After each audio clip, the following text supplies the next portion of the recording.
Hello friends, मैं धर्मेंद्र आप सभी का अवधूत नगरी यूपीएससी एकेडमी में स्वागत करता हूं। अवधूत नगरी यूपीएससी एकेडमी एक ऐसी एकेडमी है जो कि आपके लिए एक बेस्ट लर्निंग प्लेटफॉर्म है, वो भी ऑनलाइन। ठीक है, इसके फाउंडर हमारे सर मिस्टर अंकित मिश्रा जी हैं और हिंदी माध्यम विद्यार्थियों के लिए यहाँ पर विशेष व्यवस्था है। हमारे यहाँ पर हिंदी प्लस इंग्लिश दोनों माध्यम से तैयारी करवाई जाती है। यहाँ पर daily current affair, weekly test series और डिस्कशन क्लास भी अवेलेबल होती हैं। ठीक है, आप हमसे जुड़ने के लिए हमारे टेलीग्राम चैनल से जुड़ सकते हैं, जिसके बारे में डिटेल यहाँ पर दे दी गई है।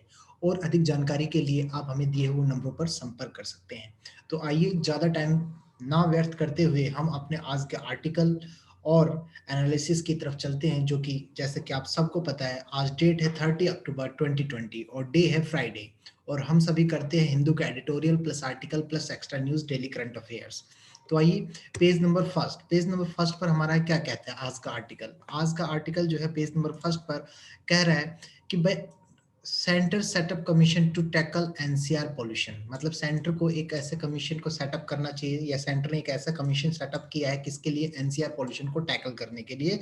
ठीक है, तो इसमें क्या बताया गया है कि जैसे कि बताया गया है कि dissolving the 22 year old environmental pollution, जो 22 साल से एनवायरमेंटल पॉल्यूशन इश्यू चलता आ रहा है, ठीक है, उसके प्रिवेंशन और कंट्रोल की जो बातें चल रही है, ठीक है, तो उसमें ये एड्रेस किया गया है कि दिल्ली के अंदर जो है ये बहुत ज्यादा, और दिल्ली जो है एक परमानेंट उसकी बॉडी है।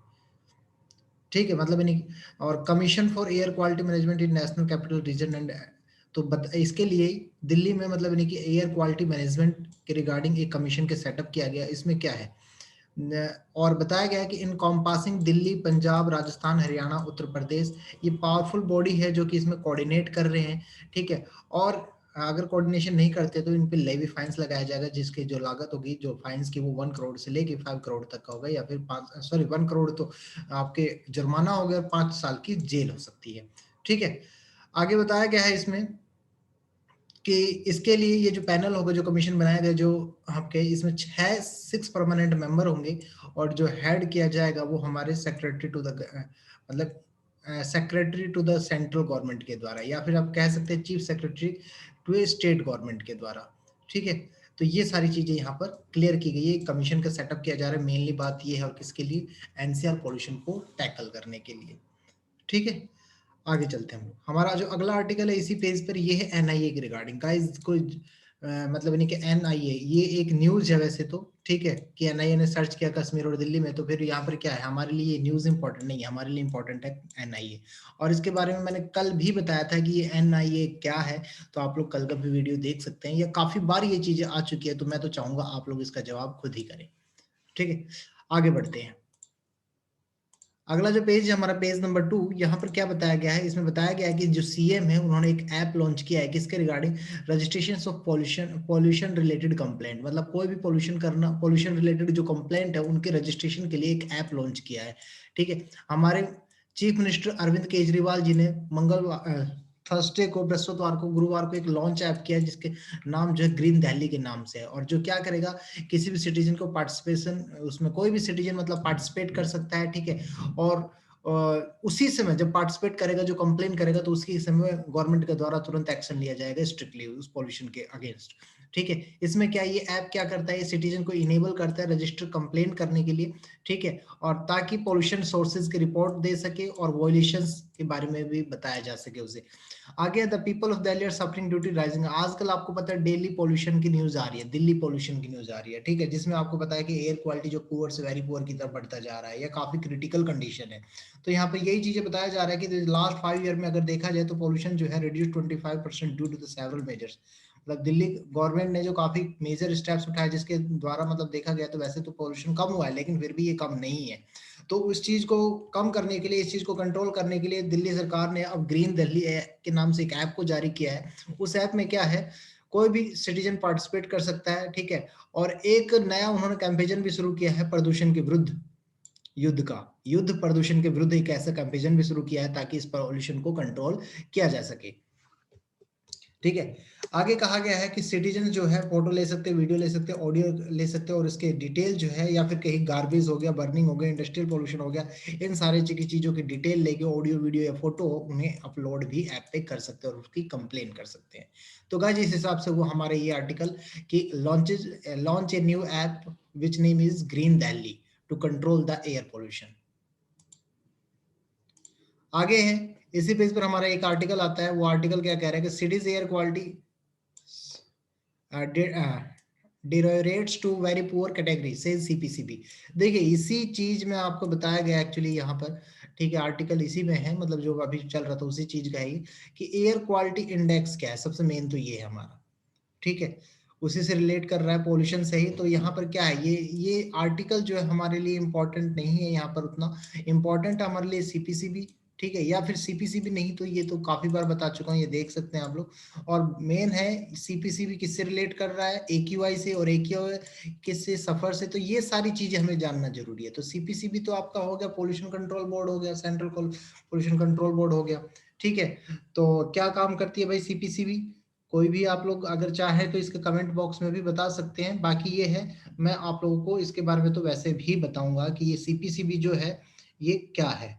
देखिए सीपीसीबी, सीपीसीबी का मतलब होता है सेंट्रल पोल्यूशन कंट्रोल बोर्ड, ठीक है। सेंट्रल पोल्यूशन कंट्रोल बोर्ड एक ऐसी मतलब यानी कि ऑर्गेनाइजेशन है जो क्या काम करती है regarding to the environment, forest and climate change, ठीक। और ये 1974 में ये स्टैब्लिश हुई थी, याद रखिए इस चीज को, सीपीसीबी जो बोर्ड है 1974 में स्टैब्लिश हुई थी, ठीक है। और उसके बाद बात की जाए तो इसका फाउंडेशन जो हुआ, आप एक्चुअल डेट की बात करें तो 22 सितंबर को ये फाउंडेड हुई थी। और इसका जो हेडक्वार्टर है हमारा न्यू दिल्ली में है, ठीक है, न्यू दिल्ली में है इसका हेडक्वार्टर। तो ये चीजें आप लोगों को याद रखनी है। अब बात आती है एक्यूआई। एक्यूआई क्या है, AQI air quality index, air quality index, जो एक्यूआई एक ऐसा मेजरमेंट है, मतलब जो दिखाता है कि आपके एयर में कितना पोल्यूटेंट है या नहीं है, और वो भी एक नंबरिंग के द्वारा, नंबरिंग के रूप में मेजर करके। और जिसमें मेजरमेंट की जाती है वो कलर कोडिंग के द्वारा की जाती है। उसमें कलर आपको बताता है कि आपका पोल्यूटेंट कितना है, गंभीर है या सीरियस है या नॉर्मल है, या आपके हेल्थ पे कितना इंपैक्ट डालेगा, ये सारी चीजें वहां पर क्लियर की जाती है। जैसे कि लिखा गया है कि एक्यूआई है डेली रिपोर्टिंग एयर क्वालिटी, ये क्या करता है, एयर क्वालिटी की डेली रिपोर्ट पेश करता है। और ये क्या करता है, ये बताता है कि हवा कितनी साफ है या फिर प्रदूषित है, और ये भी बताता है कि आपके हेल्थ पर इसका क्या इफेक्ट पड़ेगा। और ये मेनली जो किन 8 मेजर चीजों के पोल्यूटेंट के मतलब कैलकुलेशन करता है, एक तो ग्राउंड लेवल ओजोन, एक PM10, PM2.5, और एक carbon monoxide, sulphur dioxide, nitrogen dioxide, ammonia और लीड, इन सब की मात्रा को चेक करता है कि ये एयर में कितने हैं और या फिर पोल्यूटेंट कितने हैं, ठीक है। और मैंने जैसे कि बताया एक्यूआई को मेजर जो किया जाता है 6 कैटेगरी में किया जाता है, एक तो गुड, एक सेटिस्फैक्टरी, एक मॉडरेटरी, एक पुअर, एक वेरी पुअर, और एक आपका लास्ट जो है सीवर के नाम से जाना जाता है, ठीक है, जो कि सबसे घातक होता है। आगे सफर, सफर क्या करता है, जैसे कि जो system of air quality and weather forecasting, इसकी फुल फॉर्म आप कह सकते हो वेदर फोरकास्टिंग रिसर्च, ठीक है, सफर हो गया ये अपन। ये क्या है, एक ऐसी बॉडी है जो कि मतलब यानी कि मिनिस्ट्री ऑफ अर्थ साइंस के द्वारा इंट्रोड्यूस की गई है। और ये इसका काम जो है वो क्या है, इसका काम है मतलब यानी कि मेट्रोलॉजिकल डिपार्टमेंट, सॉरी, इसका काम ये है, देखिए नाम से ही पता लग रहा है, regarding to the air quality and weather forecasting and research, ठीक, वेदर फोरकास्टिंग रिसर्च। तो इनसे ही रिलेटेड ये एयर क्वालिटी और वेदर फोरकास्टिंग रिसर्च से संबंधित ये काम काज करती है। और जो system will be integral part of India first air quality early warning system operate. अब देखिए ये बताया गया है कि यहाँ पर कि जो सिस्टम है ये इंडिया के पहले एयर क्वालिटी का इंटीग्रल पार्ट है, ठीक है, अर्ली वार्निंग सिस्टम का, जिसका ऑपरेशन जो है दिल्ली में चल रहा है। और सफर जो है लोगों में अवेयरनेस, जागरूकता भी फैलाता है और उन्हें प्रिपेयर करता है, बताता है कि आप एयर पोल्यूशन से कैसे बच सकते हैं, ठीक है, ये सारी चीजें यहाँ पर बताई गई है। तो हमारा ये आर्टिकल भी यहाँ पर फिनिश हुआ कि what is the air quality index and what is CPCB and what is the SAFAR, ठीक है, ये सारी चीजें हमने 3 चीजें यहाँ पर क्लियर की। आगे बढ़ते हैं हम लोग, आगे पेज नंबर 8 पे गाइस, बीच में जो पेज है उसमें इंपॉर्टेंट आर्टिकल नहीं है, मैं यहाँ पर आपको वही कवर करवा रहा हूँ जो आपके इंपॉर्टेंट है point of the civil service examination के पॉइंट ऑफ व्यू से काफी इंपॉर्टेंट है जो, ठीक है। तो यहाँ पर देखिए 8 नंबर पेज पर एक आर्टिकल आया कि Shivashankar gravity of offence of money laundering says ED. तो यहाँ पर ये शिवाशंकर की बात हमारे लिए इंपॉर्टेंट नहीं है, हमारे लिए इंपॉर्टेंट है, ठीक है, ईडी सेज ईडी। तो ये ईडी क्या है, ईडी को आप कह सकते हो एनफोर्समेंट डायरेक्टरेट या फिर डायरेक्टरेट ऑफ एनफोर्समेंट। ये क्या है, एक प्रकार का लॉ है, ठीक है, जो क्या करता है, is law enforcement agency and economic intelligence agency है। मतलब यानी कि ये इन्फोर्समेंट डायरेक्टरेट जो है एक प्रकार की लॉ एनफोर्समेंट एजेंसी है जो क्या करती है, ठीक है, इकोनॉमिक क्राइम के खिलाफ लड़ती है। इकोनॉमिक क्राइम के खिलाफ जो भी चीजें होती है उसके लिए ये रिस्पॉन्सिबल होती है। मतलब यानी कि उसके खिलाफ काम करती है, उसके अगेंस्ट काम करती है और इकोनॉमिक को हमारे बैलेंस करने में काफी हेल्प करती है। ठीक है, इसका जो गवर्निंग बॉडी है गवर्नमेंट ऑफ इंडिया होगी, फाउंड हुई थी 1 मई 1956 को, और इसके जो पेरेंट एजेंसी है वो मिनिस्ट्री ऑफ फाइनेंस है, और इसका ऑपरेशन जुडिक्शन जो है वो इंडिया का है, और बात की जाए तो इसका हेडक्वार्टर जो हमारा न्यू दिल्ली का है। तो गाइज ये भी आर्टिकल हमने यहाँ पर क्लियर किया, कवर किया। आगे जो पेज नंबर 9 पर एक आर्टिकल है, Yashvardhan likely to be next CIC. CIC क्या है? सीआईसी मींस आप कह सकते हैं सेंट्रल इंफॉर्मेशन कमिश्नर। याद करें अभी कुछ दिन पहले आरटीआई का एक एडिटोरियल आया था, उसमें सीआईसी के रिगार्डिंग थी कि काफी वैकेंसियां है जो वैकेंट पड़ी है और काफी दिनों से है, तो उसी के रिगार्डिंग अब यहाँ पर एक और आर्टिकल आगे चाहे तो हम उन दोनों को इंटरलिंक कर सकते हैं। तो यहाँ पर ये जो आर्टिकल है ये क्या कहता है, यहाँ पर ये बताया गया है कि जो सीआईसी की भर्तियां थी, मतलब यानी कि उसमें जो वैकेंट खाली थे उस सीट पर अब एक नई भर्ती यशवर्धन जी नए जो हमारे अगले सीआईसी हो सकते हैं। ठीक है, यहाँ पर ये बात की गई है, और बात कब की गई है? थर्सडे को बताई गई है। तो बस यहाँ पर मेनली आपके लिए जो इंपॉर्टेंट है वो यही है कि सीआईसी क्या है? Commissioner, central information commissioner. ठीक है, और कौन बनने की तैयारी में है? यशवर्धन जी बनने की तैयारी में है इसके। ठीक है, आगे देखिए, ये देखिए एक पेज नंबर 10 पर हमारा एक टॉपिक आया है, एलएसी सिचुएशन क्रिटिकल। एलएसी की सिचुएशन जो है इस वक्त काफी क्रिटिकल है, कई बार युद्ध की वजह से, अब ठंड का भी मौसम है, तो ये सारी चीजें हमारे लिए इंपॉर्टेंट है। यहाँ पर एलएसी, एलएसी क्या है गाइस? एलएसी को 3 कैटेगरी में बांटा गया है, एक तो वेस्टर्न सेक्टर, एक सेंट्रल सेक्टर, एक ईस्टर्न सेक्टर। वेस्टर्न सेक्टर में ये जो रेड एरिया आपको दिखाई दे रहा है ये सारा हमारा एलएसी का पार्ट है। ठीक है, और एलएसी मतलब यानी कि क्या कह सकते हो, लाइन ऑफ एक्चुअल कंट्रोल। ये क्या होता है एक्चुअली? एक ऐसी लाइन होती है जो दो टेरिटरी को, मतलब जैसे मान लीजिए इधर पाकिस्तान है और इधर इंडिया है, तो दोनों को अलग अलग करता है। ठीक है, तो यहाँ पर जो ये है ये चाइना के टेरिटरी को इंडिया के टेरिटरी से अलग कर रहा है। ठीक है, तो इस हिसाब से ये क्या है? एक एलएसी का काम। तो ये एलएसी को 3 भागों, मैंने जैसे बताया आपको 3 भागों में बांटा गया। एक तो वेस्टर्न सेक्टर जो कि हमारा 1570 किलोमीटर लॉन्ग है, और एक है सेंट्रल सेक्टर जो कि 545 किलोमीटर लॉन्ग है, और एक है आपका लास्ट जो है ईस्टर्न सेक्टर जो कि 1325 किलोमीटर लॉन्ग है। ठीक है, तो ये सारी चीजें यहाँ पर मैंने बाई मैप आपको समझाने की कोशिश की है। आगे देखिए, अगला जो इंपॉर्टेंट है हमारा, अब यहाँ से एडिटोरियल शुरू हो जाते हैं पेज नंबर 6 से। यहाँ पर एडिटोरियल में पहला इंपॉर्टेंट एडिटोरियल हमारे लिए गैप्स इन द लर्निंग, कि मतलब पढ़ाई के बीच में, सीखने के बीच में गैपिंग आ रही है। और गैपिंग क्यों आ रही है? ड्यू टू द कोविड-19 पेंडेमिक। ठीक है, और इसमें क्या इशू आया वो सारे इशू बताए गए हैं यहाँ पर, तो वो इस इशू को मैं आपको वैसे ही बता देता हूँ। ठीक है, आप पढ़ लेना, वही सारी चीजें यहाँ पर लिखी हुई है। एक एशर है, ठीक है, एक सर्वे डिपार्टमेंट है ये, ऐसा 2020 सर्वे डिपार्टमेंट ने क्या किया, 26 स्टेट और 4 यूनियन टेरिटरी का, ठीक है, उसमें सर्वे किया गया, और उसमें बताया गया है कि जो एनरोलमेंट हुए थे प्राइवेट स्कूलों के अंदर, ठीक है, या गवर्नमेंट जो गवर्नमेंट इंस्टीट्यूट्स है, ठीक है, मतलब यानी कि बात कर सकते हो यहाँ पर कंपैरिजन की गई है, प्राइवेट स्कूल के कंपैरिजन में गवर्नमेंट इंस्टीट्यूशंस को रखा गया, और बताया गया है कि लगभग 5% पॉइंट है 2018 में, जो मतलब यानी कि यहाँ पर इंक्लूड है, शिफ्टिंग हुई है जिनकी एनरोलमेंट। ठीक, और बताया गया है कि यहाँ पर छोटी क्लास से लेके क्लास 1 से लेके हायर लेवल तक इनमें वो एनरोलमेंट एग्जिस्ट कर रहे हैं। और ये चीज बताई गई है कि एक सर्वे में ये मिला है, कि सर्वे में क्या मिला है कि भाई जो 43.6% बच्चे हैं गवर्नमेंट स्कूल में, ठीक है, 43.6% जो बच्चे हैं वो गवर्नमेंट स्कूल में है बिना किसी स्मार्टफोन के। 67.3 बच्चे ऐसे हैं जिन्हें लर्निंग मटेरियल तो मिल रहा है, बट वो चीज नहीं मतलब मिल रही है जिस टाइप से वो उन्हें गाइडेंस मिलनी चाहिए। ठीक है, व्हाट्सएप के जरिए उनसे काम हो रहा है, और रोल प्ले किया जा रहा है गैजेट के द्वारा, और सारा कनेक्टिविटी के ऊपर सारा चीज डिपेंड है। और दूसरी तरफ देखा जाए तो ये आधे से उनमें बच्चे ऐसे हैं जो घरों पर तो पढ़ते ही नहीं है। ठीक है, घर पे किसी प्रकार की सहायता नहीं मिलती, और टीचर से स्टडी मटेरियल मिलता है या हेल्प मिलती है, और लगभग उसमें से कुछ ऐसे हैं जिसे 60% यूज टेक्स्ट बुक्स, जिसने सिर्फ टेक्स्ट बुक्स का यूज किया है। तो मतलब ये सारी चीजें यहाँ पर मिला जुला के क्या कही गई, यहाँ पर ये बताया गया है कि एसर के 2020 रिपोर्ट के अनुसार काफी बच्चे ऐसे हैं जिन्हें बुक्स तो मिल गई है लेकिन उनके पास स्मार्टफोन नहीं है। ठीक, ऑनलाइन लर्निंग प्लेटफॉर्म के लिए कुछ सुविधा नहीं है, किसी के पास कनेक्टिविटी का इशू है तो किसी का पास कुछ है, और कईयों के पास अगर ये सारी चीजें हैं तो उस प्रकार की वो चीजें नहीं हो पा रही जैसे उन्हें मिलनी चाहिए, और जिसके कारण जो है एक गैप बनता जा रहा है लर्निंग के अंदर। और अगर ये गैप बन गया गाइज, ठीक है, अगर हमने इसकी तरफ ध्यान नहीं दिया तो हमारा जो है ना becoming zero, preventing 2020 becoming zero year, नहीं तो ये हमारा जो साल है जीरो हो जाएगा, मतलब हम सब के लिए जीरो हो जाएगा, मतलब हमने कुछ नहीं किया, ना पढ़ा ना लिखा ना कुछ, और हमारे ये गैप बन जाएगा। तो यहाँ पर यही चीजें कहने की कोशिश की जा रही है। ठीक है, आगे देखिए, अगला एडिटोरियल है लेस पॉल्यूशन मोर सॉइल फर्टिलिटी, मतलब पॉल्यूशन कम होगा और फर्टिलिटी ज्यादा होगी। तो यहाँ पर क्या है, अगर पूषा डिकम्पोजर, एक डिकम्पोजर बताया गया है जिसका नाम जो है पूषा रखा गया है, अगर ये पूषा डिकम्पोजर वाली जो टेक्निक है हमारी सफल हो जाती है तो ये बताया गया है स्टेबल वार्निंग को टैकल करने के लिए सबसे बेस्ट होगा।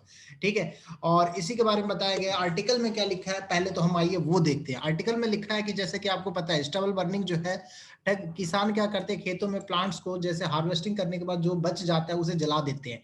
ठीक है, तो बिफोर 1980, 1980 से पहले लोग क्या करते थे, उसे मतलब यानी कि मिट्टी के साथ मिला देते थे, मिट्टी में दबा देते थे, जिससे वो धीरे धीरे मिट्टी में मिल जाती थी। लेकिन हुआ क्या, 20-25 दिन के अंदर ये सारा काम धाम खत्म करके नई फसल को बोने के लिए लोग क्या करते हैं, आजकल सबसे आसान तरीका क्या निकालते हैं, जलाना, और फिर उसे बचे हुआ जो भी खेत में सामग्री होती है उसे मलबे को जला देते हैं। ठीक है, तो इसी को स्टबल बर्निंग कहा जाता है। इसमें क्या है, इससे इम्पैक्ट जो पड़ता है हमारे एनवायरनमेंट पे सबसे ज्यादा इम्पैक्ट पड़ता है, और एनवायरमेंटल इम्पैक्ट के कारण होगा क्या, ये देखिए, सबसे पहले स्टबल बर्निंग जो है आपकी एक नॉर्थ इंडिया में ज्यादातर किसानों के द्वारा की जाती है, और ये इट रिलीजेस हार्मफुल गैसेज, और इससे हानिकारक गैस रिलीज होते हैं जिसमें नाइट्रोजन ऑक्साइड और कार्बन मोनोऑक्साइड होते हैं जो हमारे एटमॉस्फेयर में मिल जाते हैं। रिसेंट ईयर की बात करें तो this practice has created waste smoke blanket across the Indo Gangetic plain. देखिए, इंडोजेनेटिक प्लेन के ऊपर एक लगभग स्मोक की ब्लैंकेट बन गई है, धुएं की एक ब्लैंकेट कंबल सा बन गया, जो कि काफी स्टेट्स पे इंपैक्ट डाल रहा है, जिसमें दिल्ली भी शामिल है। ठीक है, और ये डायरेक्टली क्या कर रहा है, एक्सपोज कर रहा है मिलियंस ऑफ पीपल्स को एयर पोल्यूशन से, मतलब उन्हें ग्रसित कर रहा है। As per TERI the energy and resources institute है, उसने 2000 रिपोर्ट किया था कि 2019 में जो न्यू दिल्ली का एयर पोल्यूशन है, ठीक है, उससे लगभग 20 गुना ज्यादा जो है वो 20 गुना, मतलब यानी कि पहले जो नियत है, मतलब एयर पोल्यूशन के लिए एक नॉर्मल है एयर क्वालिटी जो होनी चाहिए, मान लो कुछ एक एग्जांपल दे रहा हूँ, 50 का नंबर होना चाहिए। ठीक है, लेकिन जो दिल्ली का है वो इससे 20 गुना ज्यादा है। ठीक है, 20 गुना ज्यादा है, ये यहाँ पर बताई गई, ये बातें कहने की कोशिश की गई है। तो इस हिसाब से ये एनवायरमेंटल इम्पैक्ट हो गया कि हमारे पर्यावरण पर कितना इसका असर पड़ता है। ठीक है, तो आगे देखते हैं, इसी आर्टिकल से संबंधित है हमारा आगे, गाइस आर्टिकल खत्म नहीं हुआ है, इसमें एक नए क्रांति की जरूरत है, नए रेवोल्यूशन की जरूरत है। तो इसमें क्या बताया गया, वो नया रेवोल्यूशन क्या होगा, नया रेवोल्यूशन ये होगा कि भाई पंजाब और जो हरियाणा है, हमारे पंजाब और जो हरियाणा है, देखिए the action plan of Punjab and Haryana appears to be focus, उसके लिए एक कार्य योजना की तैयारी करने की जरूरत है, और अपने केंद्रों पर, ठीक है, ध्यान केंद्रित करने की जरूरत है, ताकि इस स्टबल बर्निंग को रोका जा सके। और कैसे रोका जा सकता है भाई, इसे मान लो रोटेटर प्रोवाइड कर दिया, पैडी स्ट्रो चॉपर प्रोवाइड कर दिया, सीडर प्रोवाइड कर दिया, किसानों की हेल्प कर दी, तब ये चीजें रोकी जा सकती है। और एक स्टडी के अकॉर्डिंग ये पाया गया है कि जो इंटरनेशनल मैजे और वीट इंप्रूवमेंट सेंटर है, ठीक है, उसमें क्या है, एसएमएस मशीन के द्वारा, मतलब यानी कि जो अंतरराष्ट्रीय मक्का और गेहूं सुधार केंद्र के अध्ययन के अनुसार ये पाया गया है कि जो हमारी बीज और एसएमएस मशीनों के आवेदन से जो कृषि लागत है वो कितने प्रतिशत, 10 से 15% तक उनमें सुधार हो सकता है अगर हम इन चीजों का यूज करते हैं तो। ठीक है, तो फिर और जिसके द्वारा अगर होगा तो क्या होगा, एक तो मेहनत कम मिलेगी, मेहनत कम लगेगी, सॉरी मेहनत कम लगेगी, और हमारी भूमि जो है ज्यादा उपजाऊ हो जाएगी। तो यहाँ पर यही बताया गया है। एक इसमें पूसा डिकम्पोजर हो रहा है कि पूसा डिकम्पोजर वाली अगर बात सच हो जाती तो भाई मतलब काम बन जाता, इसमें एक नई नया मतलब यानी कि आप खोज कह सकते थे, या हमारे स्टबल बर्निंग पे जो रोक का काम है बहुत अच्छा साबित होता है उसके लिए। तो यहाँ पर ये क्या है, यहाँ पर देखिए गाइस, ये बताया गया है कि पूसा डिकम्पोजर जो है एक ऐसी विधि है जिसमें मतलब यानी कि क्या किया जाता है, पूसा डिकम्पोजर को चार भागों के एक सेट है, जिसमें क्या होगा, इन्हें मतलब यानी कि मिट्टी में एक तरह से मिला दिया जाता है, और मिट्टी में मिलाने पे ये होगा क्या, जो ये आपके जो आपके स्टबल है वो मिट्टी में बहुत जल्दी विघटित होने लग जाते हैं, बहुत जल्दी मतलब सड़ने गलने लग जाते हैं, मिट्टी में मिलने की प्रक्रिया जो है उनकी फास्ट हो जाती है। तो ये बताया जा रहा है अगर ये पूसा डिकम्पोजर वाली टेक्निक अगर सही हो जाती है ना, तो ये होगा कि खेत में एक नई क्रांति होगी, और जिससे मिट्टी की प्रदूषण भी कम हो, वायु प्रदूषण भी कम होगा, हमारी मिट्टी की उर्वरता भी बढ़ जाएगी। यहाँ पर ये सारी चीजें कही गई है। ठीक है, अब देखिए यहाँ पर हमारे लिए इंपॉर्टेंट न्यूज, एक और इंपॉर्टेंट एडिटोरियल आया था 2+2 मीटिंग का, गाइज मैंने कल भी बताया था और कई दिनों से लगातार चल रहा है, आप पीछे की वीडियो इस चीज के लिए देख सकते हैं। ठीक है, आपको वहां से ये चीज समझ में आ जाएगा। 2+2 मीटिंग एक ऐसी मीटिंग होती है जिसमें दो देशों के दो दो मंत्री आपस में एक दूसरे से मिलते हैं regarding to the defence security. आगे देखिए अब, इसमें है इंपॉर्टेंट न्यूज जो कि एक्स्ट्रा मैंने बताया, जैसे कि पीआईबी से, लाइव मिनट से, ऑल इंडिया रेडियो से, या इधर उधर से जहां से भी जो आपके लिए इंपॉर्टेंट होता है वो चीजें यहाँ पर। पहले चीज क्या है कि इंडियन आर्मी ने एक ऐसा ऐप तैयार किया है जो कि इंटरनेट के लिए यूज किया जा सकता है और जिसमें मैसेज भेजने का काम होगा। उस ऐप का नाम है साइन। क्या नाम है? एक ऐसा एप्लीकेशन को यूज किया है जिसमें मैसेज भेजने के लिए यूज किया जाएगा फॉर इंटरनेट। इंटरनेट के लिए जिस एप्लीकेशन का नाम है sign, SAI, secure application for internet, ये कह सकते हो आप।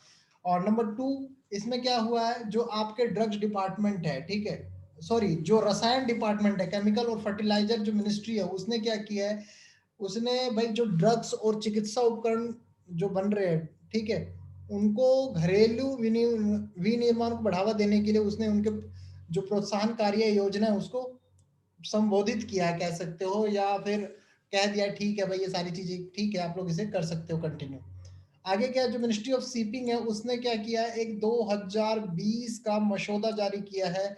उसमें क्या है, आम जनता के सुझावों के लिए है वो, ठीक है, जर्नल पब्लिक, देखिए, for the stakeholder in general public. आगे लिखा है कि सर्व पावर के नाम से केंद्रीय विज्ञान और प्रौद्योगिकी मंत्री ने, साइंस एंड टेक्नोलॉजी मिनिस्ट्री ने क्या किया, एक लॉन्चिंग की है, किसकी, सर्व पावर की। वो क्या है, ठीक है, वुमेन के रिगार्डिंग जो अनुसंधानों में खोज करती है उस चीज को बढ़ावा देने के लिए सर्व पावर नाम का एक, मतलब ये योजना यहाँ पर शुरू की गई है, ये वुमेन्स के लिए, ये चीज याद रखना आप लोग, ठीक है। आगे है, इंडियन रेलवे ने महिलाओं की सुरक्षा के लिए मेरी सहेली नाम का एक ऐप शुरू किया है जिसका मेन जो मोटो है वो महिलाओं की सुरक्षा को लेकर है और कुछ नहीं है। आगे है, इंडियन ऑयल ने एक कॉमन नंबर इन एलपीजी की बुकिंग के लिए जारी करना शुरू कर दिया है कि जो कॉमन नंबर होगा वो सबके लिए होगा। आगे देखिए, the cabinet committee on economic affair, CCEA, cabinet committee on economic affair, इसने क्या किया, अप्रूवेशन दे दिया किस चीज को, इथेनॉल की खरीद के लिए, इथेनॉल की खरीद के लिए इसने मंजूरी दे दी है। यहाँ पर ये सारी चीजें की क्लियर की गई है। और कैबिनेट कमेटी ने एक इस चीज को अप्रूवेशन दे दिया है कि 100% तो खाद्यान्न वाली चीजें और 20% जो चीनी वाली चीजें है उसे जूट बैग के अंदर पैक किया जाएगा। तो गाइज आज का जो सेशन है हमने इस हिसाब से यहाँ पर क्लियर किया, कवर किया। उम्मीद है कि आप सभी को समझ में आया होगी चीजें। अगर कोई चीज डाउटफुल फिर भी रह जाता है तो आप कमेंट कर सकते हैं, आपकी चीजों का जवाब जरूर मिलेगा। और इसी के साथ आज का सेशन हमारा समाप्त होता है, लेकिन सेशन को समाप्त करने से पहले एक चीज और कहना चाहूंगा। अगर वीडियो आप सभी को पसंद आई हो तो वीडियो को कृपया करके लाइक करें, शेयर करें और साथ ही सब्सक्राइब भी करें इस चैनल को। और सब्सक्राइब करने के बाद बेल बटन को जरूर दबाएं ताकि आपको नई और लेटेस्ट वीडियो जो है समय पर मिल सके। और इस प्रकार आज का सेशन जो है हमारा खत्म होता है। और इसी के साथ जय Hind all of you, thanks for watching and have a nice day all of you guys, thank you.